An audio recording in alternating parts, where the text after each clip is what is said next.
Baik, perkenalkan nama saya Nikade Dwi Diva Sustriantini dengan NIM 2302612010092, nomor absen 2 dari kelas manajemen pemasaran B. Di sini saya ingin memaparkan jawaban ujian tengah semester pemasaran strategi. Baik, untuk soal yang pertama ada kasus UMKM kuliner di Denpasar. Yang A itu ada analisis permasalahan STP atau segmentasi, targeting, dan positioning. Yang pertama ada analisis segmentasi. Permasalahan utama UMKM adalah tidak adanya segmentasi pasar yang jelas, yang dimana mengakibatkan konsumen diperlakukan sebagai satu kelompok homogen. Yang kedua, tidak ada pemisahan berdasarkan usia, gaya hidup, lokasi, atau perilaku konsumsi. Yang ketiga, konten promosi di media sosial menjadi umum, tidak relevan, dan tidak menarik perhatian kelompok tertentu. Selanjutnya, analisis yang kedua itu ada targeting. Tanpa segmentasi yang tepat, UMKM tidak dapat menentukan target pasar prioritas. Yang dimana dampaknya itu yang pertama, iklan digital tidak tepat sasaran. Yang kedua, pesan promosi tidak fokus pada konsumen yang memiliki daya beli dan minat yang tinggi. Yang ketiga, pemasaran menjadi tidak efisien. Analisis yang ketiga itu ada positioning, yang dimana kesalahan lainnya adalah ketidakjelasan dari positioning. Produk makanan tradisional Bali memiliki potensi diferensiasi seperti keaslian rasa, nilai budaya, dan juga bahan lokal.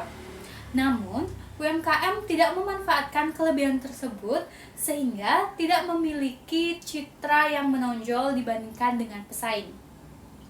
Untuk soal yang B itu ada strategi STP baru untuk menjangkau pasar muda digital. Yang pertama ada segmentasi baru, yang dimana segmentasi dikelompokkan menjadi 3 kelompok. Yang pertama berdasarkan demografis, yakni usia 17-35 tahun, mahasiswa atau pekerja muda. Lalu psikografis yakni menyukai budaya lokal, bangga identitas Bali, dan mengikuti tren kuliner. Yang ketiga perilaku, yakni aktif di Instagram dan juga TikTok, serta responsif pada konten visual dan suka mencoba makanan-makanan yang unik. Yang kedua itu targeting, yakni menggunakan concrete targeting, yaitu fokus pada segmen seperti anak muda Bali yang digital savvy dan memiliki ketertarikan pada kuliner tradisional dengan sentuhan modern. Lalu yang ketiga ada positioning, yakni positioning yang dapat diusulkan itu seperti kuliner tradisional Bali yang autentik, higienis, dan disajikan dengan konsep modern untuk generasi muda. Soal yang kedua ada kasus desa wisata di Gianyar. Yang A ada analisis konsep value co-creation. Value co-creation adalah kolaborasi antara penyedia layanan dan pelanggan untuk menciptakan nilai bersama.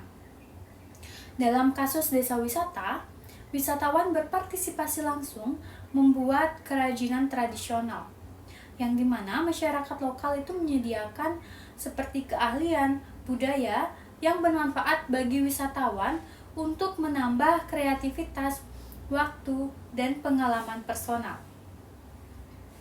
Nilai yang muncul bukan hanya produk yang dihasilkan, tetapi pengalaman budaya yang lebih mendalam yang hanya bisa terjadi melalui interaksi langsung. Yang B itu ada dampak value co-creation terhadap customer engagement dan juga loyalitas. Yang pertama dampak terhadap customer engagement.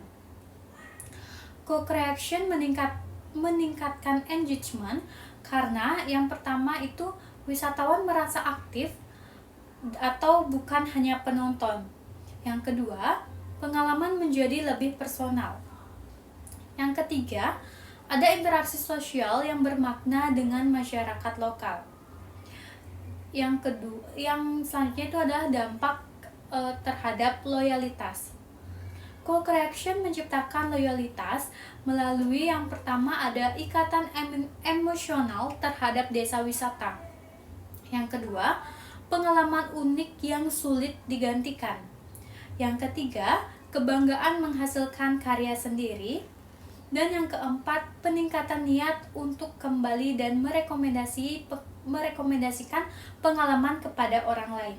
Untuk soal yang ketiga, itu ada kasus UMKM tas eceng gondok di Bangli. Yang A, ada analisis penyebab rendahnya persepsi value. Yang pertama, ada branding visual yang lemah.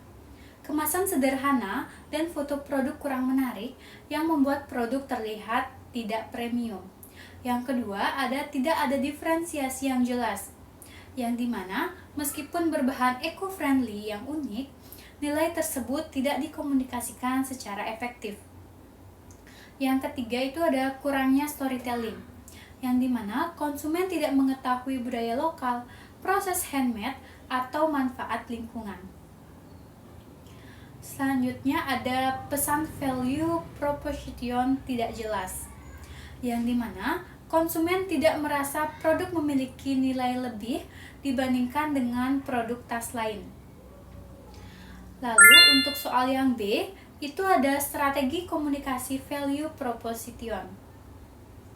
Yang pertama ada perbaikan konten visual, seperti foto yang profesional, gaya hidup atau lifestyle fotografi, lalu menunjukkan detail kualitas dan proses handmade.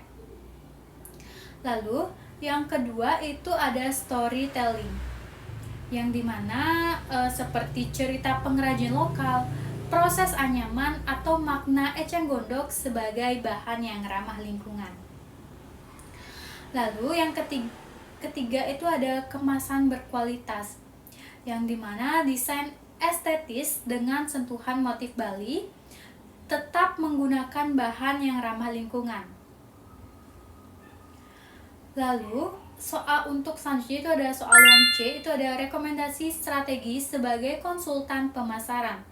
Yang pertama ada rebranding produk, yakni identitas visual baru seperti logo, warna, atau tipografi, dan tetap mempertahankan unsur Bali.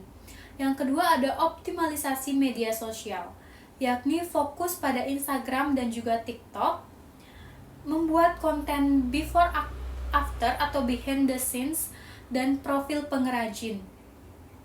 Yang ketiga ada pengembangan produk, yakni varian desain lebih modern, produk khusus untuk pasar wisatawan seperti souvenir yang premium. Yang keempat itu ada kolaborasi, yakni dengan hotel, spa, butik Bali, dan kolaborasi desain dengan fashion lokal designer. Lalu yang terakhir itu ada strategi harga berbasis nilai atau value based pricing, yakni harga disesuaikan dengan kualitas handmade dan juga keunikan lokal. Sekian pemaparan jawaban soal ujian tengah semester dari saya. Jika ada kesalahan kata, baik yang disengaja maupun tidak disengaja, saya memohon maaf dan saya tutup dengan terima kasih.